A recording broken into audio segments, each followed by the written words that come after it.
بندی کر لینا تمام علماء کے نزدیک حرام ہے۔ یہ آخری مسئلہ بیان کر کے بیان ختم کرتا ہوں میں۔ حضرت مولانا طارق جمیل صاحب ہم ان کی خاک کے برابر بھی نہیں ہیں۔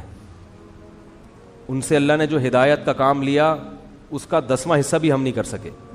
بہت بڑے بزرگ ہیں، لیکن کوئی کتنا بھی بڑا عالم ہو اس سے مسٹیک ہو سکتی ہے۔ حضرت سے یہ غلطی ہوئی ہے کہ انہوں نے ایک بھری محفل میں یہ بتایا کہ گاؤں میں ایک عورت کے 10 بچے تھے، تو میں نے اس عورت کو مشورہ دیا کہ آپریشن کر لو۔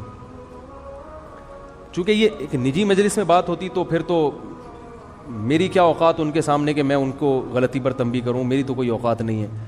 لیکن چونکہ ایک بھری محفل میں بات ہوئی ہے اور ان کی ایک بڑی ویلیو ہے، اہمیت ہے، بہت سے لوگ ان کے اس تبصرے سے، بہت سی عورتیں وہ مس گائیڈ ہو سکتی ہیں اور وہ آپریشن کرا سکتی ہیں کہ بچہ آئندہ نہ ہو۔ تو حضرت سے یہ خطا ہوئی ہے اور ہر آدمی سے ہو سکتی ہے خطا۔ ہمیں بات وہ لینی ہے جو اللہ اس کے رسول کی ہے۔ بات آئیے سمجھ میں؟ 10 بچے بھی ہو جائیں، 20 بھی ہو جائیں، عورت آپریشن، حضرت نے جو یہ ان کو مشورہ دیا نا، اس گاؤں کی عورت کو یہ غلط مشورہ دیا۔ غلطی ہوتی ہے، مجھ سے بھی ہوتی ہے، میں بڑی بڑی مسٹیک کرتا ہوں اور ہم سے تو زیادہ ہوتی ہے، ان سے کم ہوتی ہے، لیکن یہ بہت بڑی مسٹیک ہوئی ہے حضرت سے، جو کہ ہر ایک سے ہو سکتی ہے، لیکن یہ غلط ہے، حرام ہے۔ 10 کیا 15 بچے بھی ہو جائیں، آپ حمل روکنے کے لیے آپریشن نہیں کر سکتے، نہ مرد نسبندی کر سکتا ہے۔ اس کی دلیل کیا ہے؟ دلیل اس کی یہ ہے کہ اللہ نے انسان کو اس کے جسم میں کانٹ چھانٹ کی اجازت نہیں دی ہے۔ خودکشی کیوں حرام ہے؟ آپ اپنے آپ کو مار نہیں سکتے۔ آنکھ پھوڑنا جائز ہے اپنی، کیونکہ آنکھ میں دیکھنے کی طاقت ہے، آپ کو یہ اجازت نہیں ہے کہ آپ اپنی آنکھ سے دیکھنے کی طاقت ختم کر دیں۔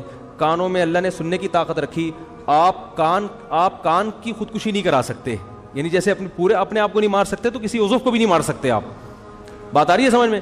تو اسی طرح یاد رکھو، عورت میں جو اللہ نے قوت تولید رکھی ہے، کوئی ایسا طریقہ اختیار کرنا کہ یہ سرے سے قوت ہی ختم ہو جائے، تو عورت نے اپنے اس عضو کو ناکارہ بنا دیا۔ تو جیسے آنکھ کو اندھا بننا جائز نہیں آپ کے لیے، ناک کاٹنا، کان کاٹنا جائز نہیں، تو اسی طرح عورت کے لیے قوت تولید ختم کرنا حرام ہے، کیونکہ یہ قرآن کے بالکل خلاف ہے۔ قرآن میں آتا ہے کہ شیطان نے یہ کہا کہ میں ان کو حکم دوں گا فَلَا يُغَيِّرُنَّ خَلْقَ اللَّهِ، اللہ یہ اتنے باغی ہو جائیں گے کہ تیری بنائی ہوئی تخلیق کو تبدیل کرنے شروع کر دیں گے۔ یہ یعنی تو نے جو جس ڈیزائن میں پیدا کیا ہوگا نا، اس تخلیق کو کیا کر دیں گے یہ۔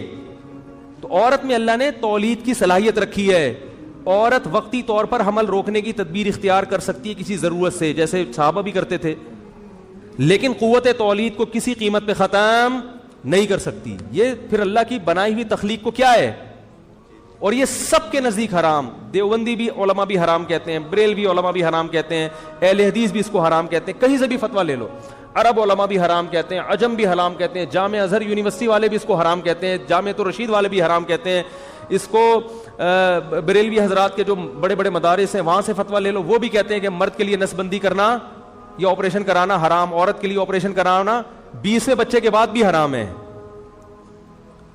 کہیں بھی دنیا میں کسی بھی ادارے سے فتویٰ لے لو، سب کیا کہتے ہیں یہ کیا ہے، حرام ہے۔ تو مجھے اس لیے وضاحت سے کری کہ حضرت کے جو فتویٰ ہے نا، اس کا حضرت کی جو ایک تبصرہ تھا، ہر ایک سے خطا ہوتی ہے، تو اس کا لوگ غلط فائدہ، یعنی غلط یوز نہ ہو جائے اس کا، کیونکہ ہماری ذمہ داری ہے کہ فوراً ہم اس پہ تنبیہ کرتے ہیں بھائی یہ حضرت سے مسٹیک ہوئی ہے۔